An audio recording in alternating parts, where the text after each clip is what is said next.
Why do you want to work out? What is your goal? The most important thing is that you have a vision, that you have a goal. Because without that vision and without that goal, again, you're drifting around and you're never going to end up anywhere. People don't become successful just by accident. Maybe the guy that found gold in California and started the gold rush, but don't count on that. That's the one in a lifetime kind of a situation. So you got to really have a specific goal. And to me, to have that vision that I want to be Mr. Universe, that I want to be the greatest bodybuilder of all time. That was a great vision, and that specifically to look like Reg Park and to be up there on that stage and to lift the trophy overhead and to win the championship over and over and over again. So that was a great goal. You have to have a goal. Now, it doesn't have to be that specific goal, but it has to have some goal. This is why I always recommend to people, sit down, take your time, and start thinking about, why do you want to work out? What is your goal? And that can be as crazy as it is. It could be, I want to impress girls.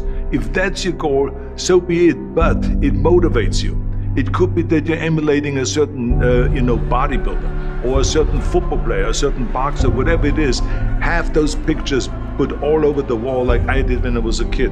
I put pictures of Reg Park and of Sonny Liston, of boxers and of Ali and of powerlifters and weightlifters all over my bedroom, wall. So that every day when I go to sleep, every day when I wake up, I look at those pictures and they motivate me. You need that motivation, and then therefore you have this kind of imprint in front of you all the time, and you know exactly what you're chasing. People always come up to me and says, why are you smiling? You're working out 5 hours a day. You're doing the same as the other guys, but the other guys have a sour face. They're pissed off that they have to do another rep or another set or something. I looked forward to another 1,000 reps of sit-ups. I looked forward to another 500 pounds of leg press or squat. I looked forward to doing more and more curls until my arms fall off. Why? Because I knew that every rep that I did and every set that I did and more weights that I lifted, I get one step closer to turning that vision into reality. So I was turned on by that. I was excited. I couldn't wait to get to the gym.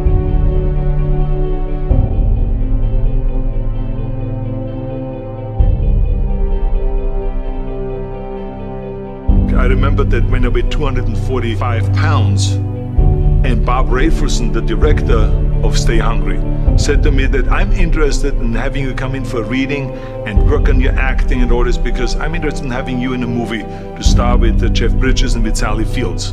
I was delighted about that, and I was excited, and I started pumping up more and more. And then he said, but I don't want you to weigh more than 210 pounds.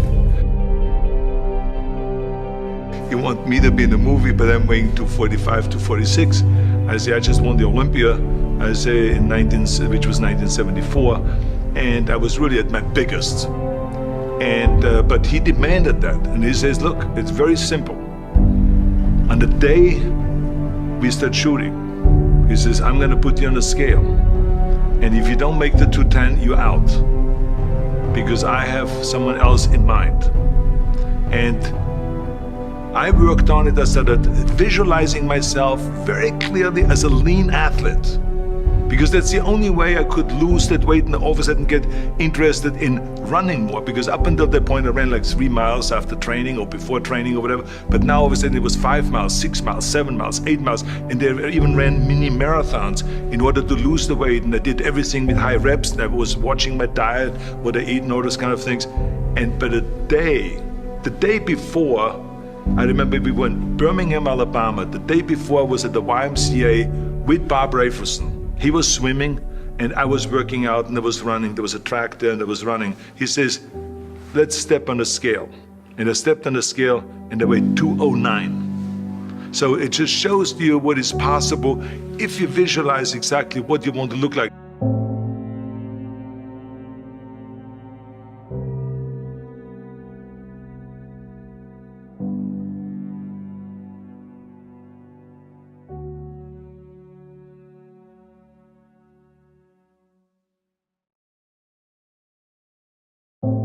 And there was no room for any kind of like, well, I can't get my act together or anything like this, because there's only a certain amount of time. But the key thing again is have the clear vision.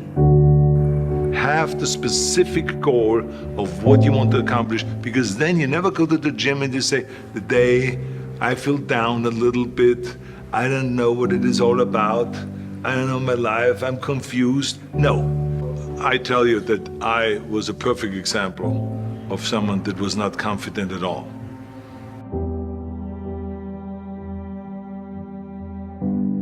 I mean, when I was a kid, I was just like any other kid. I had my hang-ups and problems and all this.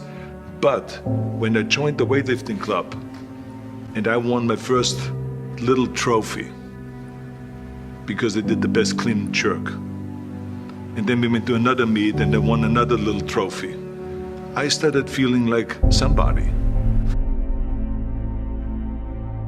But the bottom line is, everyone can use the same method, because I used it in politics, I used it in making money, I used it in everything that I've done in the movie business. When you have one little victory, little victories add up, and that is what gives you then ultimately confidence.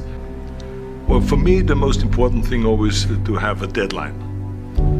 So when I, for instance, had a competition, and let's say the competition was in the middle of September, and it was now beginning of summer, so there was no more time to screw around. So there was the time now to get going on a diet, to get going with the training, to not slack off at all, because there was a deadline there. The day of the competition, I had to be in the best shape possible. And I knew that if I come to the competition and I lose because I did not schedule my training the proper way, or I didn't have the right frame of mind, or I didn't give everything, literally worked my butt off, I would be just so angry. So I never wanted to be in that situation. So this is why it was very important to pick that time and to say, this is when I have to be in top shape, and then I work towards that. But it's not just with the competition. I mean, it's the same in the movie business.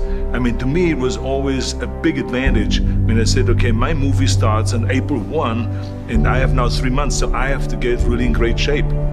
So you pick those times. It could also be that you have no movie and you have no Mr. Olympia or no Mr. America, no Mr. Universe coming up or any of those things. But you say to yourself, the summer starts in June.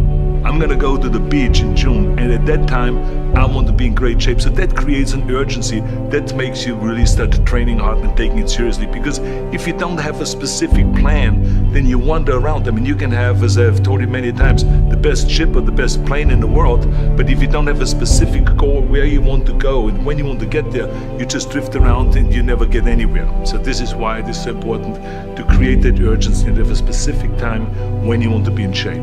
Well, I mean, look, everyone has a problem with time, but the day has 24 hours and we sleep 6. Now, I know there's some out there that say, whoa, I need 8. Well, I say just sleep a little faster, because the bottom line is we have 6 hours of sleep, 24 hours are available, so you have 18 hours now available to your work, your family, your hobbies, and also to learn something new or to do something new, which could easily be that you want to learn a new language, or that you want to read as a New Year's resolution, I have to read a book every week, or you say, I'm gonna go and reshape my body. So you're gonna go and take this hour out of your schedule and say, I'm gonna train an hour every day. So this is, for most people, a huge challenge, but it is totally doable, I can tell them, because the kind of things that I did when I came to this country, I mean, I went to school, I was working in construction, I was working out my 5 hours a day, I was taking acting classes from 8 o'clock at night to 12 midnight, I was doing all of those things. I wanted to make sure that out of the 24 hours of the day, that I don't waste one single hour. Those hours were too precious. And so there I just want to tell people, don't give me this thing, I have a difficult time with the time and I don't have time for this and I don't have that. You have time, you make the time.